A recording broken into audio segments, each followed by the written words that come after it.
again, this is the second part of this 6-part coaching masterclass on public speaking. Last time we spoke about the 5 attention grabbers. Today we speak about 5 elements of a perfect presentation. And I must say, even from the beginning, perfect is equal to a presentation that has achieved its purpose. That's what perfect is for me. Perfect doesn't mean there were no errors.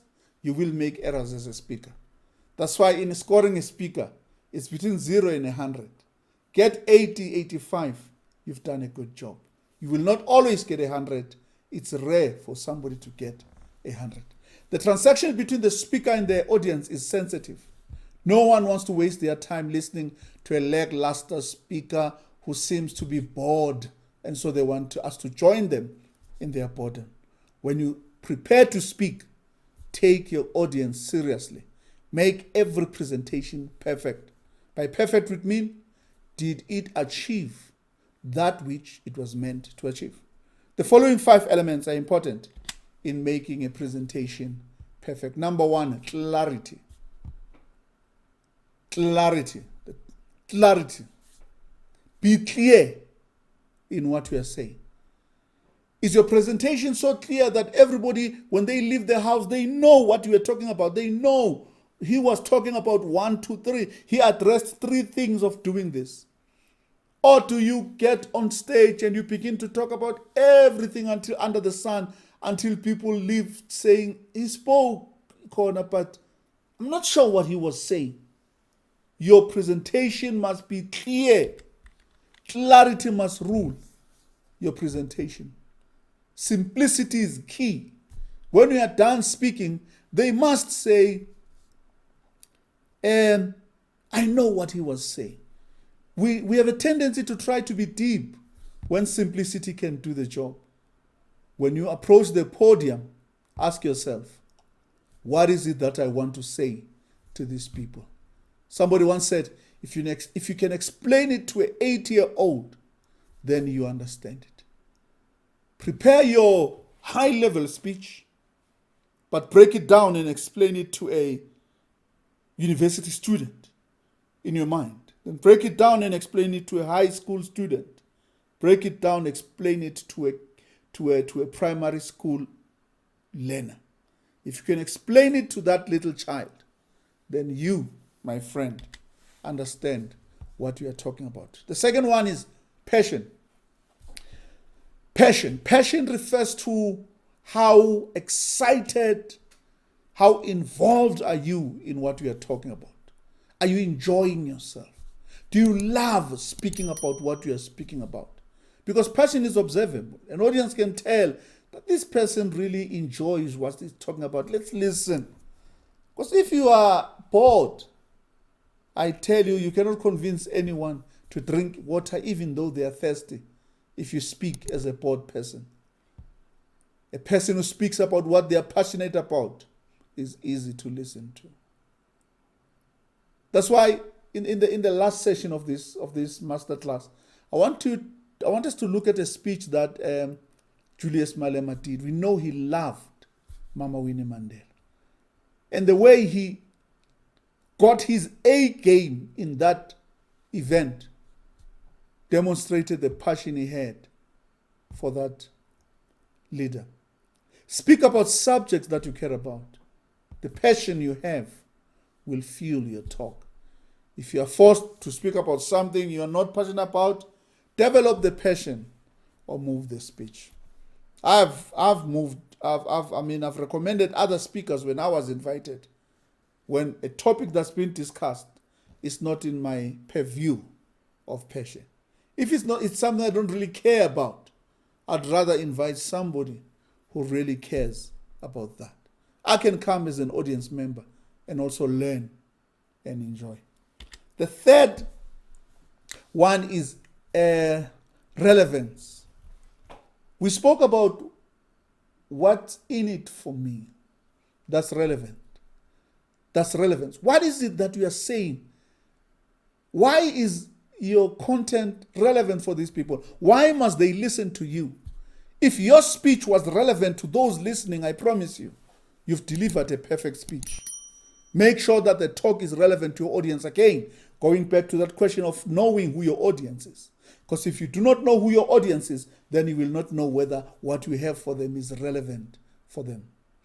Imagine a young boy, a 20-year-old, new motivational speaker, fresh from the box, invited to Coca-Cola headquarters to address them, to the executive managers to address them. And his topic is how to find purpose in your life.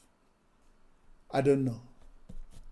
You're speaking to people who are at the highest level of their achievements. They've got a resume that goes for volumes. They have lived. And here you are. You want to tell them how to find purpose in their life. It might be a great talk for grade 12s before they write exams. But is it relevant for that audience that you are standing in front of? Number 4, interaction. We mentioned that you must speak to, not at your audience. Speak to them. There must be interaction between you and the audience. The greatest fear of people who speak is having to interact with the audience. Sometimes we want to speak and quickly leave the podium and think we've done it, and we think we've done a great job. No. A great job is when the audience was interacting with you, not only through question and answers, but through your talk.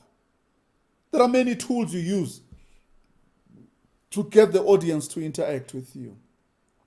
As you talk, you ask questions. How does it feel to be a student at this school? You've asked a question, you're not expecting them to answer, but you have engaged them, because as you ask, then they begin to answer, they begin to think about what you are saying. Once the audience thinks about what you are saying, that's interaction. Speak to environments or settings that they can relate to. You cannot speak about Sentin to Dumbe learners who've never even gone to their own town in Paul Petersburg. Speak about settings that they can relate to, either through television or through experience. But let them be there in your setup as you give examples and continue with your talk. Make them laugh, make them cry, make them react emotionally. You've got them. There's interaction happening there. Your eye contact is another subtle way of telling them, I'm speaking to you. In a large audience, you're advised to move your eyes around, getting into constant eye contact with the audience. Don't just dart. I'll address that later. But speak. Look at someone in the eye for a brief second. Get them to acknowledge they're hearing you. Move on to others. That act, even if a person sitting 20 chairs away from me, once my eyes lock with their eyes, then they're like, oh, I'm important. He's actually talking to me. Once your talk is interactional, you're presenting a perfect talk. And the last one is memorability. Memorability means, will they remember this talk? They spent an hour listening to you.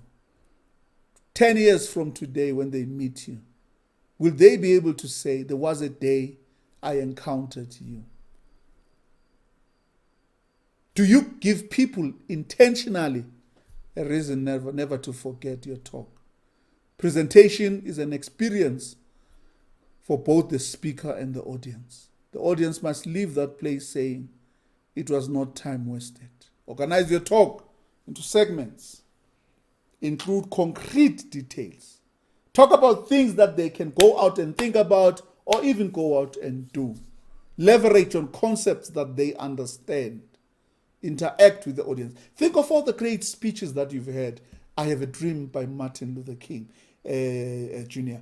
A talk he did a donkey years ago, but it remains a material for training people how to speak, but also material for changing people's attitude towards civil rights and the rights of other people. Add a catchphrase. Now, this is one of the best ways to get your talk. A catchphrase. What is it? What word summarizes your talk? Sometimes we place this in our topic. Live until you die. Live until you die. Abusekho ubunzima. Various speakers use various catchphrases so that when the talk is done, that catchphrase summarizes the things that they were taught. One of my best is something I did in KZN at Dr. John Langalebiala Dube Secondary. I spoke about Dumedeski. Dumedeski. It was funny, but it got the message through. I spoke about how people are popular. They are popular with girls, popular with guys, popular with what? I said Dumedeski. In other words, sit in your desk and make things happen there.